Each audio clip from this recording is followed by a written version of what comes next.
Welcome to JA Our Nation session number 3. You will need your volunteer guides.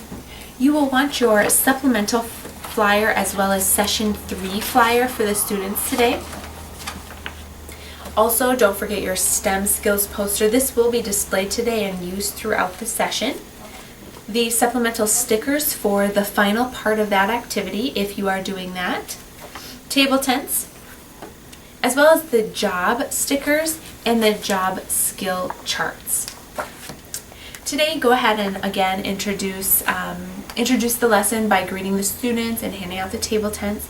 Review what resources are and the 3 different kinds, as well as some examples of each and how businesses need those different resources.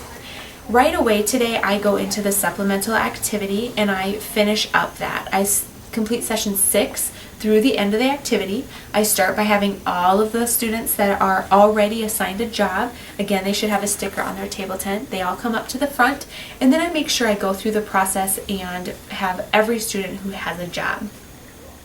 As we move through that discussion, I also then, as I move back into the session number 3, I define skills, demand, and supply, and try to relate that back to Terry's popcorn stand so students can kind of see the relationship between what you're teaching today as well as that supplemental activity. Then I bring up the discussion of video games. We talk about the latest video game that's out on the market, and we talk about supply and demand and how supply and demand affects the prices of our video games, as well as other things that are also out in the market and in the business world. Display the STEM poster and then discuss about engineering and the different types of skills that many jobs require you to have in order to work in that industry. Also, mention the importance of communication skills. That's not one of the skills that are listed here, but obviously in almost every single job you have to have communication skills in order to be a good fit for most jobs. Move on to the activity. What you want to do is show the kids how they're going to complete the activity. Tell them that they are going to read about a job that's found on the bottom of their chart.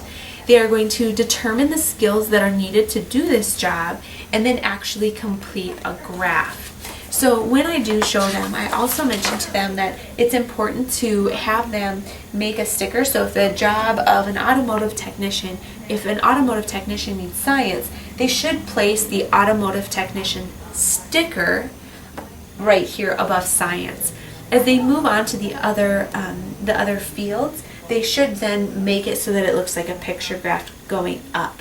That way each student can kind of see the graph of what skills are needed throughout different career choices.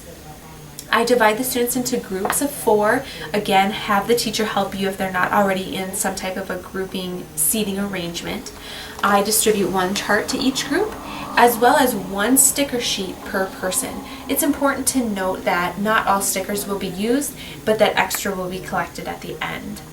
After your activity, discuss the questions that are found in your book as time allows. There are quite a few, so if you don't get through all of them, that's okay. Just pick the best ones that suit your students' needs. Review the skills that you talked about. Discuss again the science, technology, engineering, and math skills that are needed in many jobs, and let the students know when you return. Don't forget to pick up your table tents, and we'll see you for the next session.